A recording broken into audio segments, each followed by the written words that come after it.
transporter, though. I mean, that's fire. That's fire. Okay. We are here live with Tip Your Caddie's first guest, a.k.a. the transporter himself, Richie. How you doing, buddy? Doing good. Dougie Buckets. What's up, man?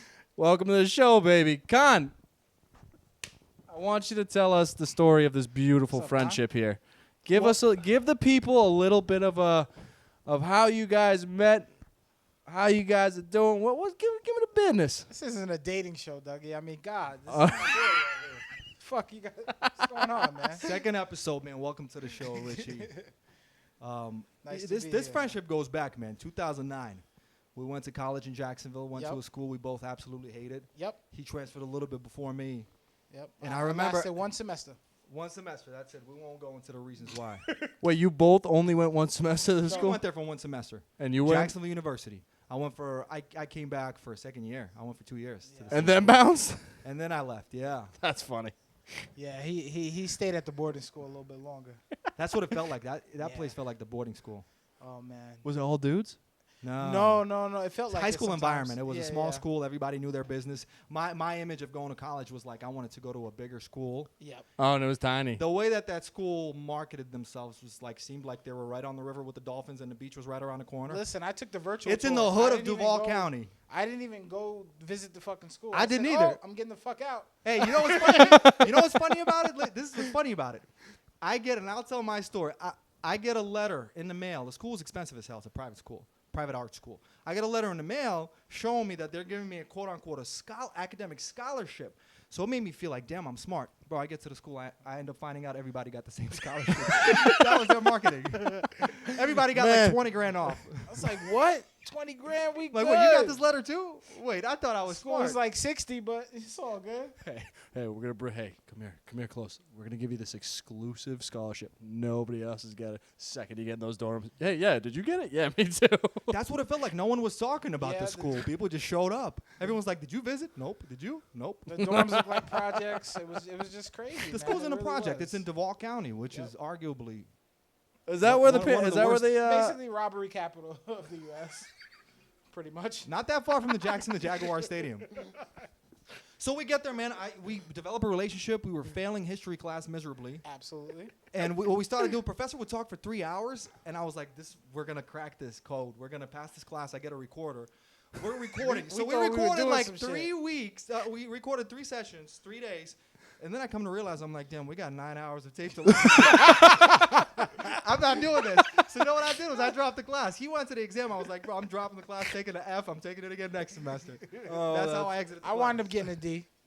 Hey, Passed. There was some D's on that bitch. that's better than enough. Was it U.S. history or world history? I think it was world history. World. It took me 3 times in college to pass You that. uncultured fox.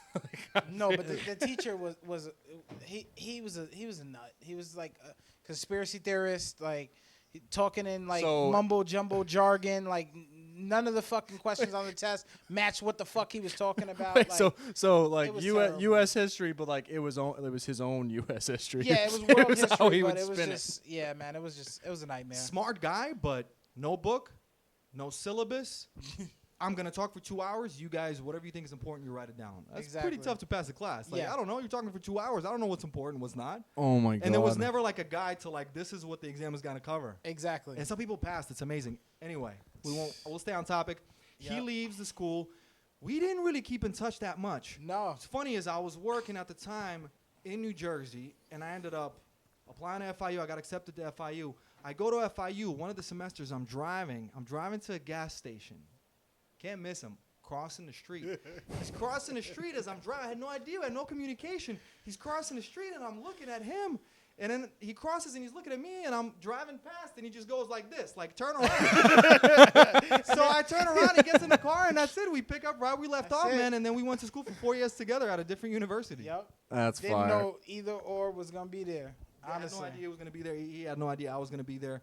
And We just both knew we were gonna go to Miami though. We was like Jacksonville cannot be the place in Florida to go to. Imagine if you two stayed in Jacksonville. Oh my Oh. god. Yeah, I couldn't have done that, man. I mean, it was. I mean, not the shit on our Jacksonville. You remember when that fans. girl fell off the fucking stage at the club and fell into the trash can? I remember that. Yeah. It was called. It was Wednesday night. Rain. There was a big gap. There was a big gap between the stage and the trash can. Oh my God, she fell directly in it head first, bro. That shit was the funniest shit. College night. They called it Whiskey Wednesday. Rain. Club Rain. College nights. What happened? We watched it go down, and she got up and she just kept dancing. Yeah, it was a good time. Yeah, drunk chicks, they can take a hard hit, dude. Yeah, absolutely. Just fall off stages, fall off tables, they just get right back up. Fall on dicks. they do not care. Yeah, no, I'm good. I'm like, sorry, fine. Just fucking bonus sticking out of her arm. You're like, bro. I think you get away with it in fine. college too. You gotta stop getting away with it as you get older. Yeah, no, absolutely. So that was it, man. We had our trials and tribulations, been through the thick and thin. Absolutely. At FIU, had some good times, had some bad times. More good times though. More good times than the bad times. Explored Miami like no other. Probably burnt a hole in Miami before we left. Burnt a hole in it. Burnt a hole in our pockets. Burnt a hole in Miami. Burnt a hole on our credit card. All that. Everything. Let's just say there's places we wouldn't go back to because we probably wouldn't be allowed. And here we are today, man. Years passed by. Living the dream. Living the dream. Back Starting in Miami. a podcast. There's been a lot that's happened since then. You and I met up north in New York. Because it's this show, and because I'm still very new to this, I'm going to go check the camera because that's not flipped. Check the camera. Something is wrong. All right, we need some B-roll here. All right. You guys going to sing something? We wish you Dougie a Merry just almost killed Christmas. himself. We wish you a Merry Christmas. We wish you I'm just kidding. But it is Christmas time. Happy Christmas. Merry Christmas, everybody. Happy holidays. Wow, it is working. That's fire. I didn't fuck it up. That's fucking sick. Brief intermission. Now we're back. This is all like trial and error. This is awkward. It's Fuck yeah, but that was dope. That was a dope story. Yeah. That was it, man. So now we fast forward years later. We dabble into different things, different careers. All three of us here. Yep. We come together, and today the main guest on the show is Ricardo Suave. They call him down in Miami, Ricardo Suave. El Transportation. AKA El Transporter. And transporter. I ain't transporter, mate. I ain't transporter, mate. We want to have Richie I transport humans. That's it. Yes. Alive? I mean customers. Living I mean customers. That's customers. Okay, now we're going somewhere. Yeah. Transportation This driver. isn't nothing weird here. I mean, like, dead people can be customers, too, I guess. No, No. not at all. Not at all. He transports them at will. Is that a good intro? Yes, He yes, transports them yes. at will. I take Consent. them from point A to point B. With mutual consent. Well, if Absolutely. they're dead, can they give consent? But what I'm implying is they give consent. And they're breathing. They do it at will, though. Oh, they are breathing. They're not dead. Yeah. Okay. Well, Yep. I really thought you So did that's it, something man. different. Dougie, hit us with some questions, man. What do we got? Yeah, so we wanted to have Rich on because we all work in an industry where tips are appreciated. We live off tips, and there's just so many different jobs. Rich is our buddy. We're like, dude, you drive, ride share. Let's see what we can get into. I guess the one thing that I would ask is, especially for me, because I feel like I break a lot of Uber code. Like I talk too much. I'm too drunk in Uber sometimes or Lyfts. Okay. Give me some Uber etiquette of give me a solid guy that you're giving a ride. Don't drink too much. Don't throw up in my car. That's a big one. That's a huge one. Also, What do they compensate you for? Yeah, that's what I'm curious about. Do you get more money? They're gonna compensate either at will or not at will because I'm gonna charge them a cleaning fee at the end of it if they throw up in my fucking car. And it goes straight to their account. Yeah, it's gonna dig Oh, yeah, it scams. absolutely. First, is it bad that my brain immediately goes, let's just scam the system, start Uber, and just say 30 customers threw up in my car. Yeah, but you gotta have proof. You gotta take pictures. Campbell's and stuff like chunky that. noodle soup. Yeah, Just throw that shit. Yeah. So I don't like when customers overtalk or ask me a million and one questions. Like, number one question I really hate is this all you do? Oh, yeah. Yeah, we talk about this all the time. Like, this isn't a job. Yeah, we talk about this all the time. We get that Like, question a lot. no Con, respect? you can Just don't expand on this respect? one because I think this Somebody one. driving you and got you. Yeah, I think it Like comes with it comes from honestly comes from the good heart, but it's like going to a bar. I'm not gonna ask my bartender if that's all she does. Exactly. It puts It's them in a common it puts them in a courtesy. back corner because I don't Yeah. know what your personal life is. So sometimes like I don't know. People may Yeah. not understand this who have never been in the service industry where tips are involved, but I think it could be a personal question. Yeah. Like if they don't do anything else, what the hell are they supposed to answer? Exactly. And does that make you like have preconceived notions about like, no, this is all I do? It's or- a wicked weird question. I tell them It's a weird straight question. up. Point I blank tell period. them straight up. I'm like, yeah, this is all I do. I work to do this full time. Yeah, I did go to college, and the most important thing I learned in college is, know your worth, know what you're gonna work for, and what you can earn, what's gonna work for you, no matter what anybody thinks of you. If you're doing a job that makes you happy, and you're able to support yourself financially, I don't see what's wrong with it. Yeah, exactly. Yeah. Yeah. Yeah, that's a great point. I don't really know how. I don't think people ask it in a sense where it's coming, like you said, it's not coming from a bad place, but to us, we're just like, dude, like this is what we do. Yeah. Like we make pretty good livings doing it, and it just kind of makes it seem like it's an arrogant question to me. Yeah. I don't know. It's like you're not gonna ask an investment banker, "Is this all you do?" Yeah. Like you kind of society assumes. Well, yeah, okay. Like you're not gonna go to the bank teller, and be like, "Hey, you know what? I want to take $200 out. By the way, is this all you do?" Yeah. Exactly. Come on, man. People make money in different ways, bro. Exactly. Have some All right. respect. I have one that I actually want to know because like I remember my best days caddying more than like. Do you remember your best day driving? Best day driving, I would say, yeah, I was actually living in Virginia at the time. It was actually a best and worst day. Ooh. So it's one and the same. Double-edged sword.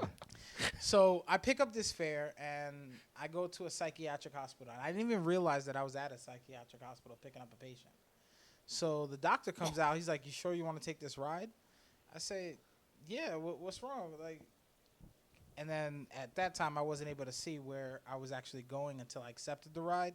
When I accepted the ride was 3 hours to Blacksburg, Virginia. I dropped this patient off that just left a mental institution to his home. Ooh, that's a therapy ride. Yeah. That's a therapy Yeah, ride. that was a good one. It's $300 fare, but What did you guys and it was snowing. so What I did got you guys paid talk extra. about? We didn't really talk too much about anything. He was kind of talking to himself in the back seat. That was That helped. that helped. Yeah, that helped. He had conversation. He was able to entertain his own self. Didn't have to really worry about that too much. Hey, how you doing? I'm good. How are you? I said, "You said something?" He's like, "No, no." I was like, "Oh, okay. Just checking on you. You good back there? You comfortable?" "Yeah, I'm comfortable." "Okay." I don't know why I'm just picturing a dude with straight eyes. Yeah, dude, I can't wait to get back. He was out the Can't wait straight to get jacket. back home. but he- I hope he's well. I hope he got well, man. Yeah, no, I have a soft spot in my I told heart. him I'd be praying for him and everything like that. Wish circumstances could be better and things of that nature. So God, that's you know, I think just to make it a point, I do believe that mental health is a real thing. absolutely, And it's I very hope that- important. I hope that there is always help. I hope that there's always help available Absolutely. to those that need it. But Yeah, I think, dude, especially for men, like women, like I don't know. I get this quote from Patty the Batty, but he's right. Women talk about their feelings, like men keep it inside. Like Yeah. if you're going through something, talk to anybody, like Yeah. a therapist. Talk to your boys. Like if my friend had a problem, like a deep rooted problem, and he didn't come to me, I'd be fucking upset. Because then Absolutely. it's like, man, you can trust me. you and I have had those conversations. Yeah. And Ton I've of had them. friends before. I've been that friend, and I've had friends before that amongst men sometimes feel uncomfortable, or sometimes the society puts on that like "don't be a bitch" kind of Yeah, fuck that. or over that. But I think it's very important. Look, like before this podcast started, that was my like value to get out of it. Big part of it was like, hey, if nothing else. Make If it people doesn't laugh. get better, Make if people no laugh. one watches, it's one, for me, it's like memories I can look back at when Yeah. I'm 50 or 60. And two, it's almost like therapy because we do talk about stuff that we care about. Yeah. Absolutely. And it opens up my mind when I hear you guys say something that I view from a different perspective. So I'm not trying to get too serious here, but Nah, always it's a good to point get to make. serious, It's a man. fucking good point to make. If we're gonna have a platform, we're fucking pro mental health. Like, I think one of the best lines I've ever heard is like, mental health is acceptable until it's inconvenient, and I think that's just such bullshit. Yeah. Like Joe Rogan said that, but it's right. It's correct, but it just shouldn't fucking be that way. And just having that check-in, it's important to check in with your friends and ask them. Check in with "Listen, your buddies. How you doing? Yes. Is everything okay? Anything you want to talk about? How's your week been? It's important to just have those conversations. Don't have to be long conversations unless, you want to divulge exactly what you're going through, but it's important to get it off your chest. You may feel better after you do it. and it's the same way. It goes back to the last thing I'm going to say on this is like something you taught me when we were in college still, whether it's issues or something you want in life that's a little Yeah. bit better for your satisfaction. Closed mouths don't get fed. Absolutely. Yeah. So Nah, and for that's real. something you taught